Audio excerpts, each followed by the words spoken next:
Black Clover Episode 166. Yummy vs Dante na. Isa ito sa pinaka-solid na episode ng Black Clover.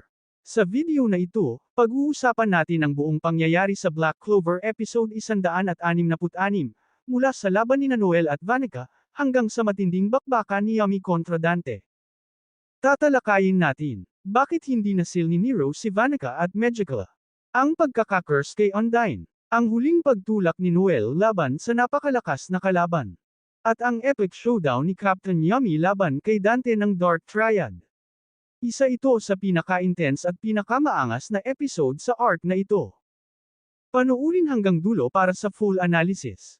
Ngayon pag-uusapan natin ang isa sa pinaka-solid at pinakamainit na episode sa arc na ito, ang Black Clover Episode 166 mula sa anime na Black Clover.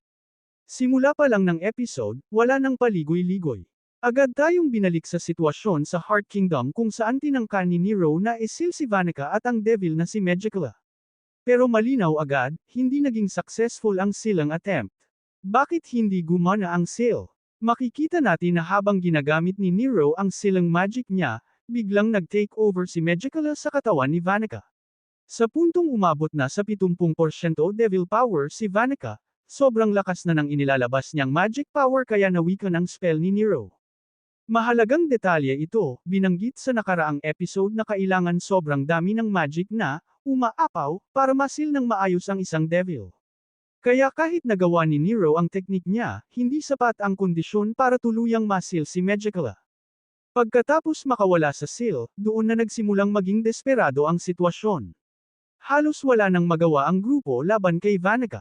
Parang nag-iba talaga ang vibe ng episode, mula sa pag-asa, naging survival mode.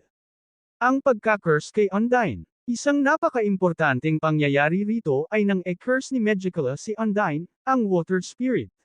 Binanggit ni Megicala na ito ang unang beses niyang kinurse ang water spirit, na nagbubukas ng posibilidad na may ibang reincarnations o variants ng spirit sa ibang kontinente. Naapektuhan nito si Lolipechka, at lalo nating nakita sa flashbacks kung gaano kalalim ang relasyon ni Undyne at Lolipechka. Kaya kung may mga theory na mapupunta kay Noel si Undyne, mukhang magiging komplikado iyon dahil sa lalim ng bond nila. Huling pagtulak ni Noel. Kahit halos ubos na ang lakas ni Noel, hindi pa rin siya sumuko. Kitang-kita na malaki ang influence ni Asta sa kanya, yung fighting spirit, yung hindi sumusuko kahit talo na sa lakas. Naglabas siya ng point-blank si Dragon's Roar, isang spell na dati sobrang overpowering pa noong Seabed Temple arc. Pero ngayon, isang iglap lang, winasak yun ni Vanica. Dito natin nakita ang malinaw na power gap. Pero hindi pa rin natapos doon. Nakapaglan pa si Noel ng isang spear attack na kahit papaano ay nagdulot ng internal damage kay Vanica.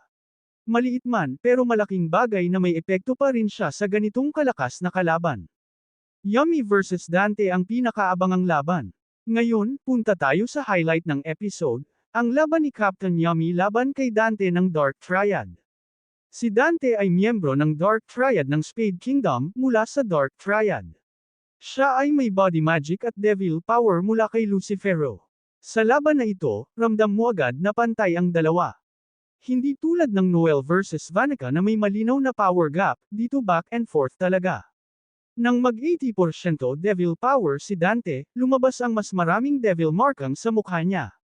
Pero imbes na matakot, nagbiro pa si Yummy. Classic Yummy, kalmado pero deadly.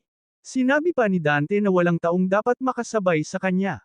Pero sagot ni Yummy, ipapakita ko sa iyo ang kapangyarihan ng isang tao. Simpleng linya pero sobrang bigat.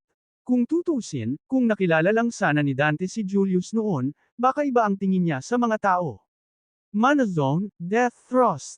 Isang epic moment ng maipit si Yummy sa ilalim ng napakalaking bato. Akala ng lahat tapos na siya. Pero bigla niyang binasag ang bato at lumabas sa isang astig na stance. Ginamit niya ang condensed mana zone at inilabas ang isang malinis at deadly technique, Death Thrust.